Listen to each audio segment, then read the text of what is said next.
Quando eu era pequeno, eu via meu pai cuidar de uma abelha bem pequena, depois eu fui saber que a abelha jataí, nativa do Brasil, e não tem ferrão, né? Depois ele passou ela pra cabaça, né? Elas fizeram a colônia dela assim no muro, depois ele passou ela pra cabaça. Não foi algo muito bom, porque não durou muito tempo. No muro, elas duram anos e anos, mas na cabaça não durou. E quando eu cresci, eu comecei a plantar frutíferas, né? Plantar flores, plantas. E aí eu ouvi uma conversa. Um rapaz falou assim: se você quiser ter frutíferas, você precisa ter abelhas por perto. Para essas abelhas polinizarem, né, as flores e dar fruto com mais facilidade. E as nativas são experts, né, em polinizar.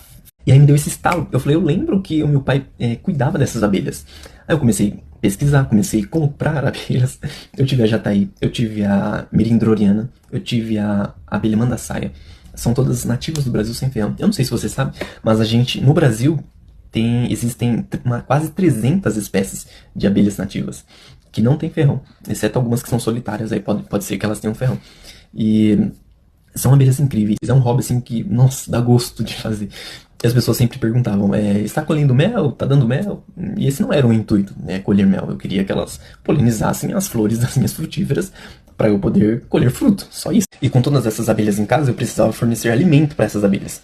Porque, principalmente no inverno, essas abelhas nativas, elas não têm um raio de busca tão grande. Elas não são tão adaptadas quanto a apis. Então, elas precisam buscar néctar. Elas precisam buscar, né, o néctar para se alimentar, o pólen para fazer novas posturas e manter, né, o desenvolvimento da colônia. Então, eu tive que pesquisar plantas, né, que cada espécie gosta, qual floresce mais no inverno, tudo isso. E aí a coisa inverteu, né? Porque antes eu comprava abelha para planta, depois eu comecei a comprar planta para abelha. E quando eu fiz a minha transição de carreira, eu trouxe toda essa bagagem, essas vivências para o design das minhas peças. Através do design biofílico, que eu comecei a entender, né? E que fez essa conexão entre o lado da criação e esse hobby que eu tinha, né? Essa conexão com a natureza.